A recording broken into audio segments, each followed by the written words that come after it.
Hello and welcome to Might Be Awesome. My name is Sam Basher. I'm DJ Woldridge. And today we're reviewing Toy Story for the 21st installment of the Pixar movie catalog and the 4th installment of the Toy Story trilogy. Tried that joke out earlier and it got a mild laugh. Yeah. So hopefully it didn't annoy you. This movie is directed by Josh Cooley and written by Andrew Stanton and Stephanie Folsom, or at least they have the screenplay credits. We will hop into that a little bit later. Yeah. And this movie stars Tom Hanks, Tim Allen, Andy Potts, Christina Hendricks, Keanu Reeves, Keegan Michael Key, Jordan Peele, and Tony Hale. And just to name a few. Just a few. There's so many actors. That's not even everyone on the poster. Yeah. There's a lot of people. Quickie synopsis from IMDb. When a new toy called Forky joins Woody and the gang, a road trip alongside old and new friends reveal how big the world can be for a toy. Now, this movie's coming out June 21st, 2019, yes. But Disney, we love you, Pixar, they invited us out to go see a screening last night for press. It was very fun. Yeah. At the El Captain Theater, and we got it was a pretty good night. Yeah. What I wanted to say was they released the embargo earlier than normal for some movies, and that usually is a good sign. Yeah. So, and guess what, gang? We're very excited to hop into this. Now, before we get into it, Rotten Tomatoes has not released an aggregated score for this movie before us recording our review. They're waiting for us. They're waiting for us. They're waiting for us to take off. Yeah. But we did see the loose score was sitting around 100%. Yeah. Now, we'll get into that. There's no aggregated score yet, but doesn't feel wrong. But all right, so they announced this movie 2 to 3 years ago, maybe even 20 years ago. They had plans for this. And no one really knows. But DJ Woldridge. That's me. Quick thing. Let us know if you've loved or hated the Toy Story franchise and how you felt walking out of this movie. I enjoy the Toy Story franchise. I always enjoy seeing those movies. They're not one of the Pixar movies that I revisit very often. Like The Incredibles, I'll go back to that well pretty often. Inside Out, so good. WALL-E, you know what I mean? But the Toy Story movies are consistently great. And I was a little bit worried about this one for a couple reasons. One, as you said, it's the fourth movie in a trilogy. It felt like they kind of wrapped everything up in the third one. So I'm like, what are we going to do now? And the Forky stuff made me nervous because it just feels like the more you try to explain, the less everything will make sense. Fortunately, this movie is delightful. It might even be a better finale to the series than the last one was because it's like what happens after the happily ever after. Like, it's not going to be happily ever after for everybody, and maybe you need to find a new thing. You know what I mean? Spit a little bit, I apologize. I caught it. Yeah. And so I liked that, and I liked that we do have Forky. It does bend the rules or expand the rules of what constitutes a toy, but it doesn't it doesn't bog itself down with like, how does this work? Because nobody really cares. You just want to see the toys have fun and be fun, and it is. I really enjoyed this movie. Now, just so you guys know, this is spoiler free, and I had to say that because this movie brought so much joy to my little heart that I really want to just shout from the rooftops everything that I loved about this movie. But winding it back, Toy Story 1 as a kid was really important to me. Yes. I really, I don't know about you guys, but Slinkies were cool, but you wanted Slinky Dog as a kid. And for some reason, Disney kept making Slinky Dogs that weren't Slinkies in the middle. They were like plastic, it looked like a Slinky, but it didn't move like one. Yeah, whiffed it. Toy Story 2, it kind of is just foggy in my brain, besides the fact that I think they brought down a plane or they got on a plane. You know what's crazy about that? I didn't realize the massive gap between these movies. I think Toy Story 1 was 95. Toy Story 2 was 99. Toy Story 3 was 2010, so it's over a decade since the second one, so no wonder it's foggy in both of our memories. Yeah. And even 3's a little foggy because that was almost 9 years ago. But with the second one, it did introduce, just want to throw this out there, Bullseye is my personal favorite toy that they've ever introduced, the horse. Okay, Bullseye is, I don't know why, Bullseye was my favorite. It's a horse that acts like a dog. I'm super on board with that. Yeah. Third one, if you look at my Instagram, I've definitely reposted this photo a couple times. My now girlfriend, when we were friends in high school, we dressed up as Woody and Buzz and went and saw the midnight screening of Toy Story 3. Yes. All like babies. Yes. Like, oh my God. And it felt like a really good ending. So yes, same boat where it came to being nervous about the fourth movie. And like, it's like, of course you could tell more stories, but do you need to? Like, that was kind of the main thing. The Forky stuff, I was super, because I'm like, one, I don't need you to explain it, but the idea of something that's not meant to be a toy turned into a toy, because who didn't do that? Yeah, who 100%. didn't find a thing a piece of trash and walk around with that piece of trash and be like, no, this is my thing. That's still do that. And so the idea of exploring that and how other toys view it, which is this weird conversation that never needed to be had, and these questions don't need to be asked, but then Pixar went ahead and asked them and then didn't have to answer them. They just explored a world where things like this can exist. Yeah. And boy, howdy, is not only has the animation just gotten incredibly better over the years, and you guys can tell based on the Pixar movies. Shout out to The Good Dinosaur, which is not a very good Pixar movie, but when you watch it, it's very hard to tell when it's animation. And it looks like live action sceneries, which is beautiful. So when it comes to this, there's a lot of realistic sceneries that are beautiful, but at the same time, the way they bring to life some older toys and the mechanics of it. This movie is chock full of physical comedy, which has made a lot of Pixar and specifically Toy Story movies work really well. But in this, the amount of just different types of toys, like you've seen in posters, you see there's plushies, Ducky and Bunny, and you see that there are some that are more like classic porcelain toys, kind of like Bo Peep, or you see like Duke Kaboom, Keanu Reeves' character, where he is like a wind-up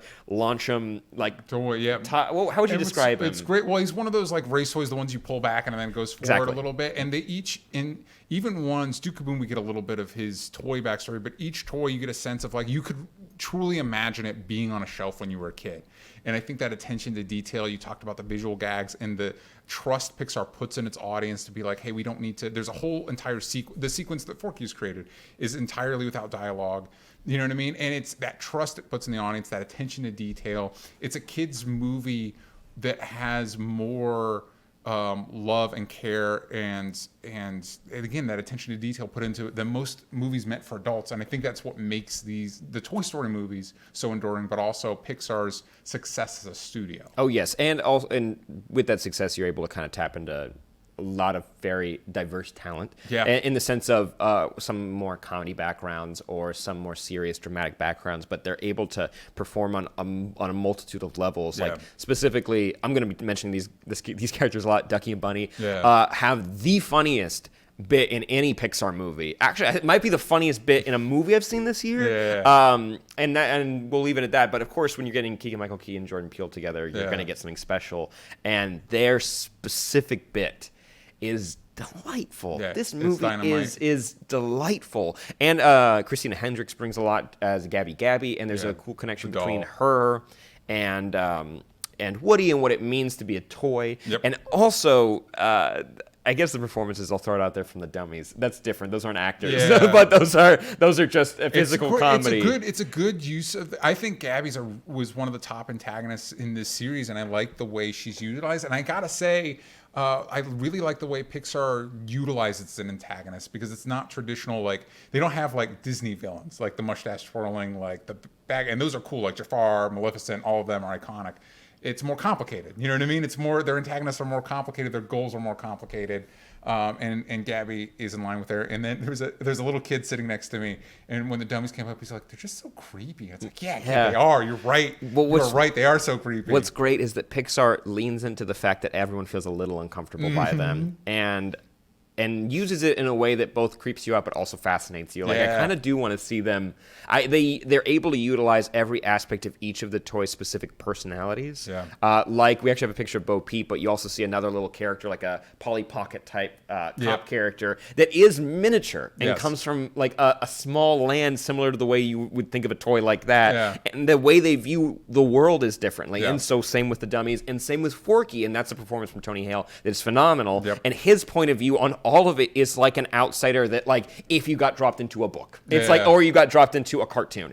He doesn't want to be here. He has a sole purpose, and now he's a toy, and he doesn't want to do that. He doesn't want to do that. I will say, like, the trailers kind of touched on this existential thing with Forky that could almost be too heavy, but the movie does a really good job of, like, that's there, but it doesn't really unpack it in any, like, it's perfectly fine for kids. Kids will understand it. And I think it's really cool how these movies it doesn't get bogged down in them. The toys don't represent any one specific thing, but they can stand in for the idea of wanting to be a parent and just make your kids happy. They can stand into with finding the right kid, either relationship stuff or, like you pointed out in a conversation we had before, like the career goals or anything that you want in life, you know? And so it's cool that this big idea can represent a lot of different things for different people, and you can get something out of the movie without it being like a message movie. Yes, and in the end of the third movie, we're left with a conclusion for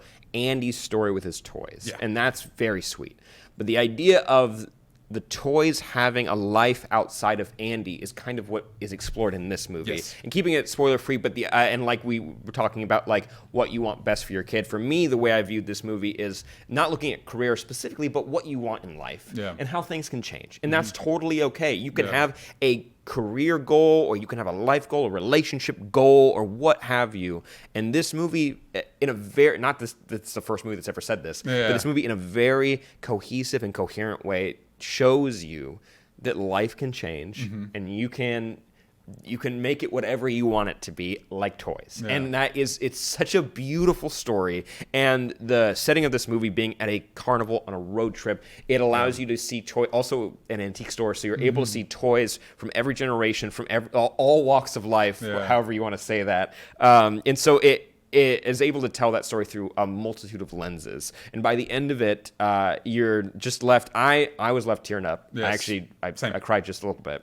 And I can get why some people might not, but this movie, again, it tugged at my heartstrings, really pulled at them, and at the same time gave me the hardest laughs of the year. So far, there have been some phenomenal movies, but this is 100% my top 10 list so far. It is phenomenal. But we're reviewing this. We're talking about positives. So let's talk about negatives real quick. Yeah, real quick. Yeah, let's get the negatives out of the way. Yeah, because they're nitpicky, basically. I know for me, you talked about tearing up, and I 100% teared up multiple times. I will say some of them are a little cheap, in that the designs of the little kids are cute, and when one of them cries, you also want to cry, and that's just the way things are. But some of them, like specifically the end of the movie, I thought was possibly even more emotionally impactful than Toy Story 3, because of I've been around these characters since 1995, you know what I mean? So the idea of their situation changing means a lot, you know? And so even though some of them are a little like, oh, that was an easy tear you got out of me, some of them were more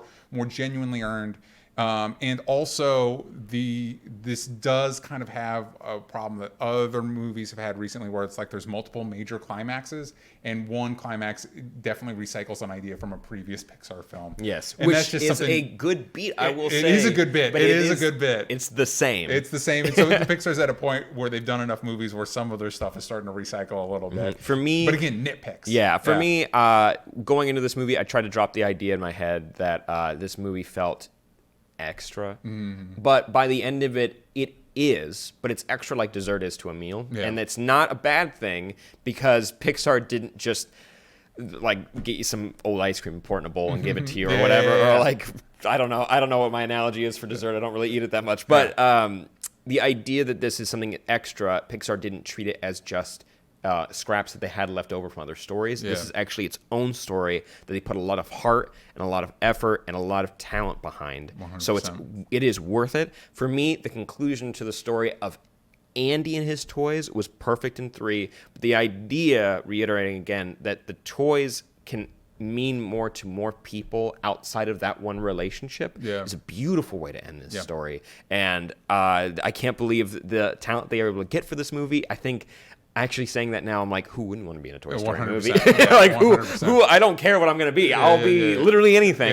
I'll be one of the dummies. Now, that being said, this movie might be the scariest Toy Story movie at the very least. I don't know about Pixar movie, because they've gotten a little. WALL-E scared me a lot as a kid. It did. Yeah, well, scared me a lot. WALL-E scared me a lot as a kid as well. Yeah. Also, I think some cars got murdered in Cars too. But the not only the dummies, which not only are scary, but they get some fun. People's reactions in the movie to the dummies are actually pretty good, but they're frightening. Gabby's kind of creepy, because the old doll thing, Annabelle's coming out in like 2 weeks. Chucky. But also going into the idea of like Forky, and even Ducky and Bunny are carnival toys, which means they spend their lives strapped to a grid at the back. And then nobody's ever going to get them. Who's ever won a carnival toy? Nobody. And so, like, the implications are, it's like, oh, wait, is it a nightmare to be a toy? And they don't dive into, like we've reiterated, they don't really dive into what creates a toy. This isn't like, they're not trying to find their creator who breathes life and gives them souls. Like, these are all toys go to heaven. They all, yes, they do. All these toys, even the bad ones. No, the idea behind what brings a toy to life or brings objects sentience is so ambiguous. Yeah. And is it eyes and a face? Like, is technically this table alive, but we haven't put eyes and a face on it, so it can't communicate? Yeah, we do have an air conditioning unit right over there that we put googly eyes on. Yeah. And as far as we can tell, that's alive. It has yeah. personality. It has goals. Yeah. It has dreams. Goals to make us happy. It is. Keep us cool. Maybe warm us up. Yeah. Not really sure. I mean, all the rest of those are toys and figurines, but the idea of just adding eyes and giving it a little bit of personality, like envisioning it as a toy, makes it a toy. So I can already see it now. There's plenty of videos coming out. I can see them being made right now of connecting. They've already connected Toy Story to Cars, but this film gives you a connective tissue now for why Cars took down humanity. Is there and rule over us now? So in Coco, right? If you don't, if your family doesn't remember your story, you vanish from the afterlife. Which, by the way, is super creepy. Yeah, two afterlives. When you think about it. Is if a toy is not played with, does it stop being alive? If a toy, like, because if you're not imbuing it with like an identity. Well, no, that is explored in this movie. That you, oh, it's true. That you don't have to, but maybe after a certain amount of time. But even if people stop believing them altogether, maybe they aren't alive. You don't find your own purpose. Maybe you just kind of become inert. Maybe like in American Gods, if everyone stops thinking of the gods, they eventually go away. And if there's no living memory of them, they don't exist anymore. Point is, there are implications of this movie. This movie is perfectly fine for all ages. There are implications that are kind of frightening. Yeah, if you really dive into it, the kids probably won't be asking you questions, but those questions. But later, when you're up at night and just thinking about it, well, refer back to this video. I hope you enjoyed. Really quick, we're gonna rate this movie, and out of 21 being the 21st Pixar movie to come out, what would you give it? 20? Yeah, 20.5? Like an A minus, like real good. Real good. An A or Made A? me real happy. Honestly, A or A plus. Like, and there are other flaws, but overall enjoyment of the film and the craftsmanship that went into it, especially when you see that, like, oh, by the way, I'll read off all the writers that were attached to this movie, or the storytellers, because the list goes on and on and on. But with that being said, usually when you hear that many cooks in the kitchen, it can get a little dicey. Like, we have listed are John Lasseter, Andrew Stanton, Josh Cooley, Valerie Lapointe, Rashida Jones, Will McCormick, Martin Hines, and Stephanie Folsom. I think some of those might be on there because of the original movie that they created the characters, but it is a long list of people. It's a long list. And Pixar tends to have a lot of, like, when it comes to writing, a lot of cooks in the kitchen. And for the most part, it's way more hits than misses, like by a wide margin. Oh, yeah, 100%. I really enjoyed Lego Movie 2 this year. That was very good.